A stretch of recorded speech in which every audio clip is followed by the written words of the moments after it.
Our next speaker is Cathy Quinn from the Benevolent Society in Sydney. She's the Manager, Business and Product Development. And the Benevolent Society is a very interesting organisation. It's Australia's oldest charity. And in 2000, they were responsible with a number of other organisations for setting up Social Ventures Australia. And what they did was they got this guy called Michael Trail, who'd been the head of venture capital at Macquarie Bank in the 80s and 90s and done extremely well. And he wanted to move out of the corporate sector. And he was one of the first sort of big fish that moved out of the corporate sector to come into social enterprise.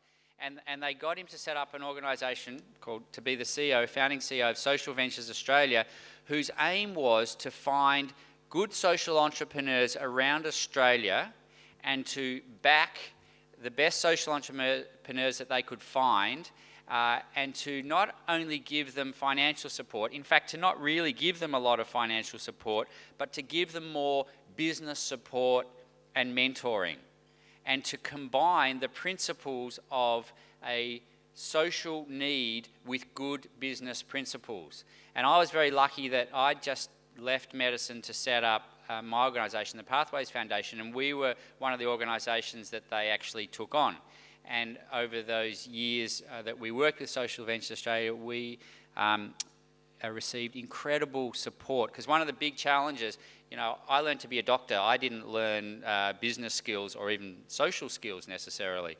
And if any of you have been to a doctor, you know, might recognise this. So to have access to this sort of business mentoring and support in a social enterprise was amazing. And now what I'm seeing is there are more and more organisations and people, individuals, who are willing to offer this support. So I would really encourage that anybody who is running a social enterprise and struggling on the business side of things, that you know, we heard it just before from Mark, and there are other organisations. There's actually a lot out there, and there are a lot of people who really want to use the skills that they've picked up in the corporate sector to support the work that you're doing, and it's just about finding the right match. So Cathy Quinn, who's going to speak to us next, has worked in marketing communication for over 20 years, specialising in branding strategies, relationship building, and business-to-business marketing. She's currently responsible for driving the Benevolent Society's business development strategy, finding new ways to deliver social impact through innovative social businesses and cross-sector partnerships.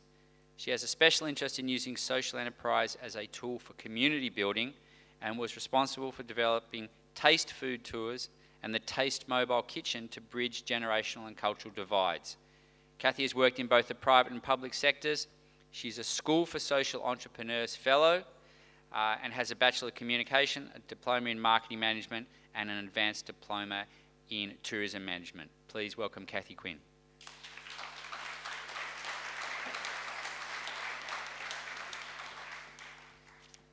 Thank you so much. Good morning, everyone. Isn't this just amazing? I'm so thrilled to be here. Thank you for inviting me. I've got a little bit of a lurgy. My voice is a little bit croaky, so please bear with me.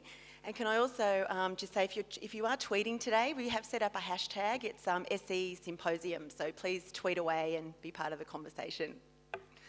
Okay, so what I'm going to share with you today is a story about the role of social enterprise in collective impact. Collective impact is a coordinated approach that brings organisations together across sectors to solve issues but in place. One of the key differences between collective impact and other models or other frameworks is the data collection. So it's that agreement across organisations that the data will be collected and the data is king. So the decision making happens based all on the data. The data is collected by a third party, and it's directly from the source. So it really helps to put self-interest and organisational interest to one side so that the decisions that are made are the ones that the community wants and that are dealing with emerging issues and things like that. Now that sounds really, really easy. Of course, that's really, really difficult to achieve.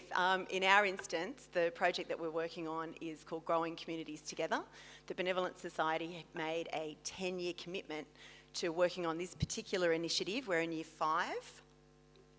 And for us, the key ingredients have been around funding diversification strategies, co-creating on-the-ground solutions, and using social enterprise to build capacity and create employment opportunities. Hang on, I'm just going to navigate.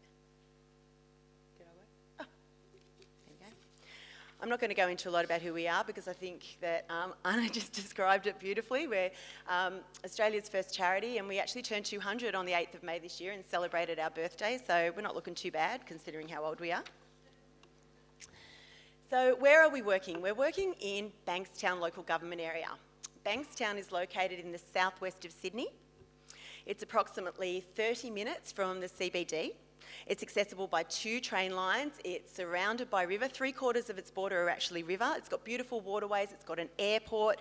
It's a gorgeous multicultural community, but if you Googled it, all you would find are crime stories. You would find stories about racism, gang recruitment, and a whole lot of nasty stuff. The situation impacts on the community's perception of itself, but more importantly, it impacts on local employers' perception of the community and is a barrier to employing locals. We actually have a really big manufacturing industry surrounding Bankstown. What we have, though, is an issue with employers wanting to employ local people because they actually believe that negative media as well.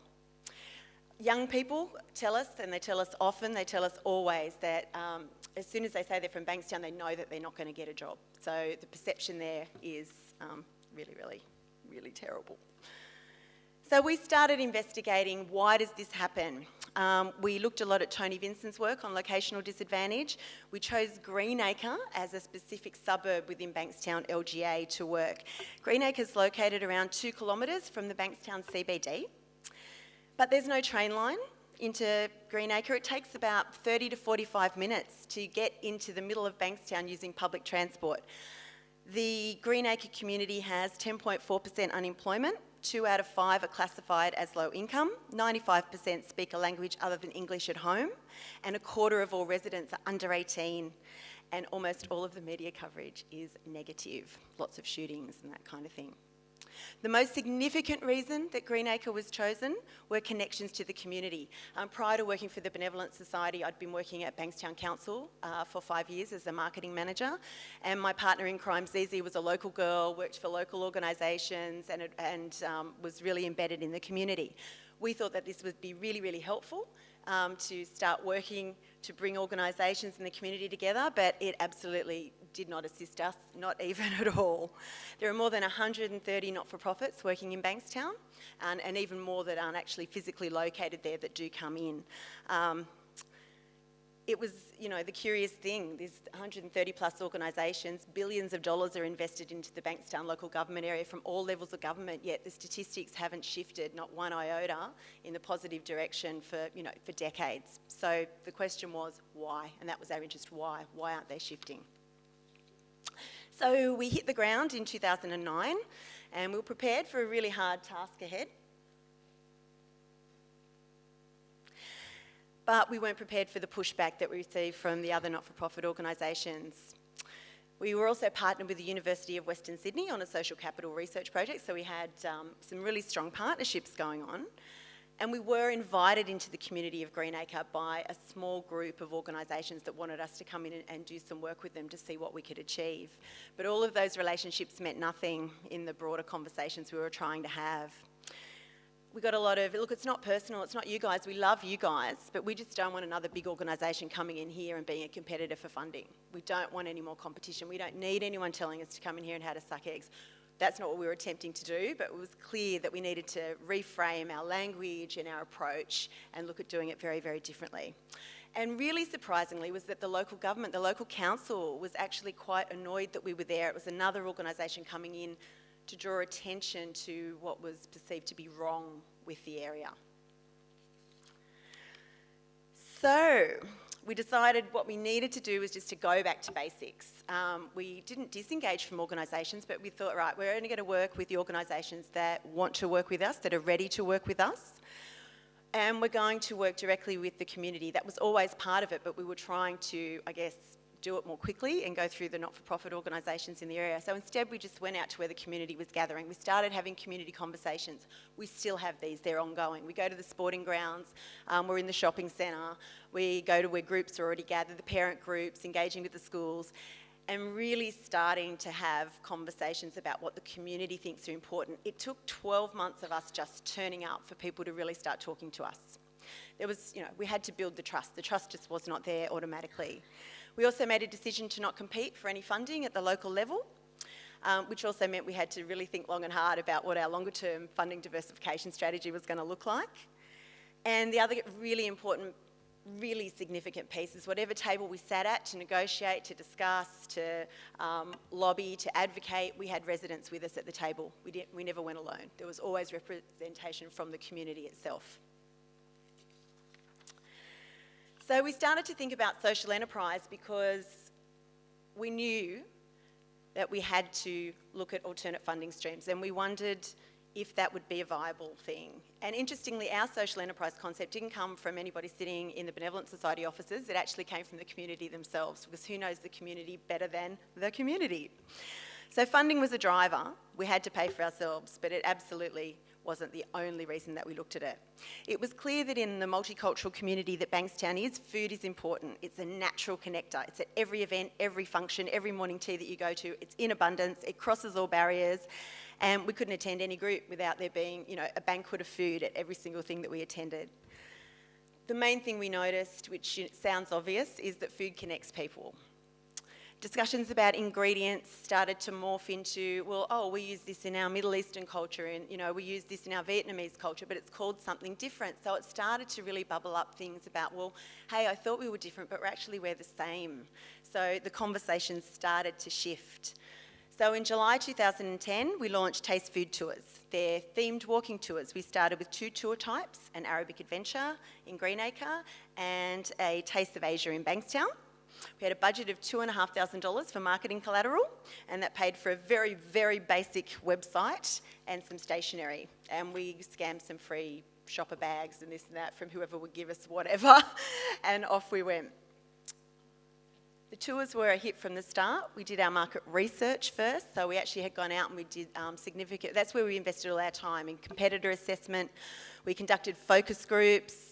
We had trial tours to understand our price points and our product content. And we work with local businesses to develop the key point of difference, which was cultural storytelling. We now run the tours across 6 local government areas. We've got more than 20 different food tour types, and we're expanding. And we've diversified our product range. So we now offer walking tours, progressive dinners, corporate team building, and schools products, in-school incursions and excursions.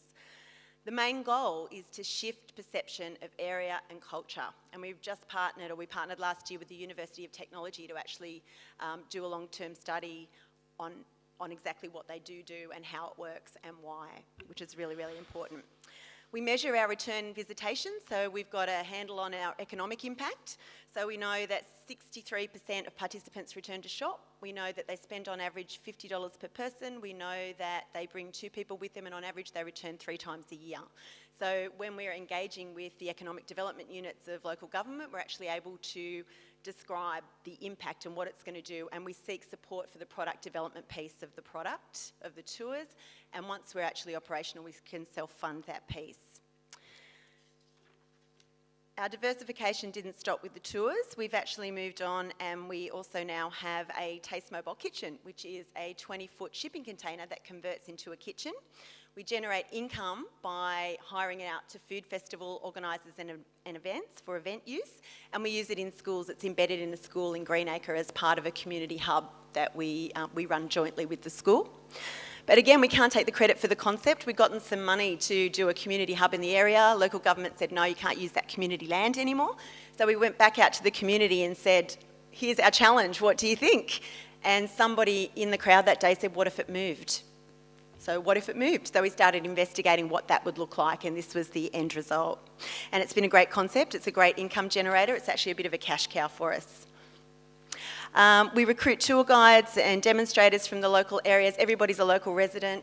They're put through training. We've expanded that now. We've actually got tour guides going through and learning how to do food prep, food handling, and to actually how to project when you're on stage, because part of the product that we offer to the food festival organisers and the events is to actually have our team on stage running the cooking demonstrations and being part of that. So that's additional income, and it's a great experience for them. Those guides then have gone on, some of them have gone on and have their own catering business or a design business that's built their confidence enough to go into the next step and do something else. Most of our guides come from a refugee or migrant background, but not all, most, and most of them have been in long-term unemployment. So it really does work. One of our star guides, Saha, is a mum of 4, and she hadn't been in paid employment for 14 years. She couldn't even get a job at Coles in customer service because they said she didn't have any experience. When we first went through training, she said, I could never do this, I could never speak in front of a crowd, and since then she's been on TV interviews and she's done this and she's done that. I call her, don't be offended, but social capital porn. She's just like incredible. She's amazing. Just gone from strength to strength. But the best thing is, of her 4 children, 3 are daughters. I remember her telling the story of her coming home with her first remittance advice for her first invoice and showing her kids, and they're like on the floor saying, Mum, we're so proud of you. And there are lots of tears in their family, and that, it's just great. We've got Sammy and Bella here. This is an event that we held recently in Martin Place, and they were the star guides.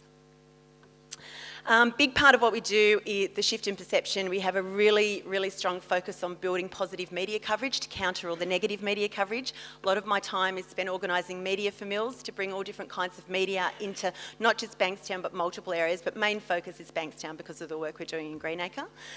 This was a recent double-page spread that we got in Best Weekend, the insert in the Sunday Telegraph, all about Greenacre and all the positive things about Greenacre. And all the business owners actually reported a big surge in business after that article was placed. It takes a lot of work to work the media, but it takes less work than you'd think, if you know what I mean, and you just need to stay really, really focused on it. We have a Media for Mill program, so we're constantly inviting them on tours or to different things, or even into our training sessions. And we just found we don't have a huge budget for marketing, so social media and this traditional kind of media are what we need to drive the business forward. And we train all our guides and all our team in how to use social media so that it's a real approach of just everybody's doing it. I mean, our Facebook page, for example, we're currently up to 1,000 likes. Our goal is to be, by the end of the financial year, at 5,000. And that's what generates all the new business for us, which is great. And I was going to show you another movie about our Taste Mobile Kitchen opening, but I don't have enough time, so I'm just going to... You sure? We were featured on the 7:30 report. When a 6.5-tonne bright green shipping container was dropped off at the Bankstown Road Primary School in Greenacre this week, there were some raised eyebrows about what was going on. The school in southwestern Sydney is right in the middle of this city's multicultural heartland. Almost 90% of the students come from a non-English speaking background. Breaking down cultural barriers and bringing communities together is an important role for this school, and that's where the shipping container comes in. Sharon O'Neill reports.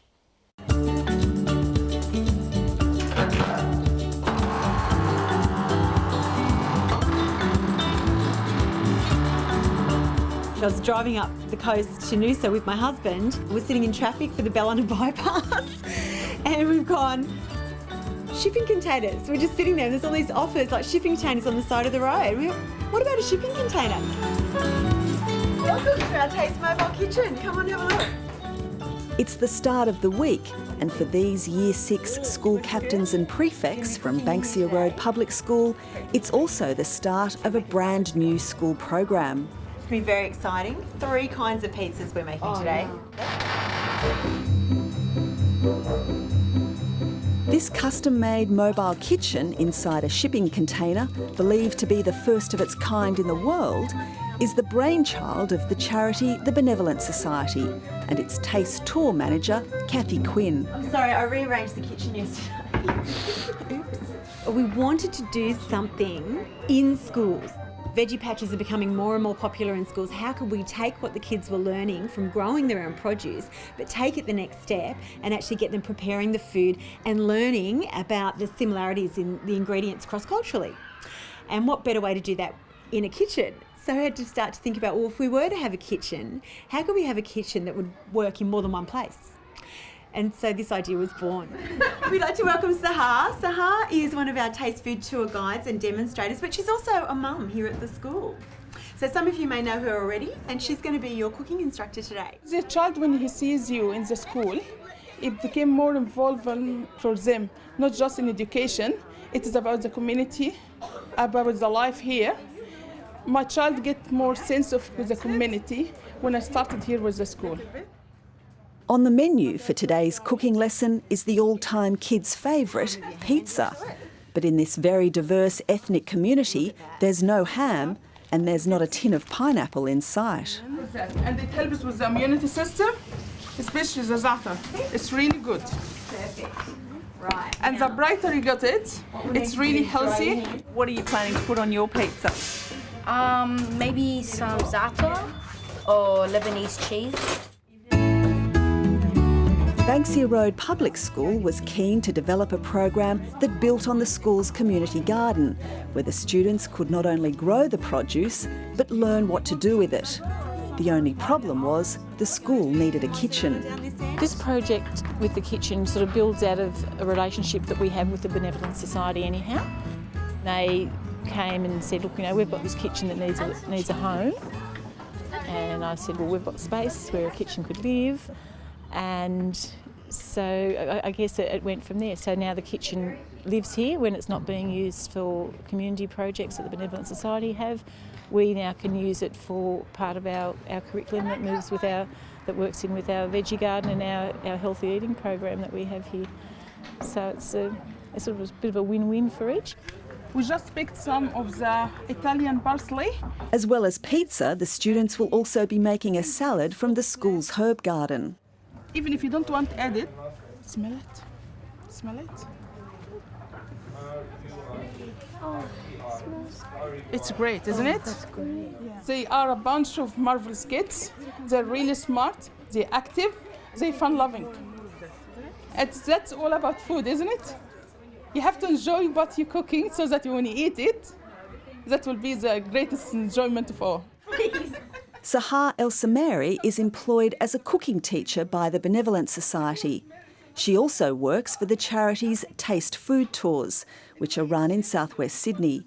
She has 4 children and until now had never been employed.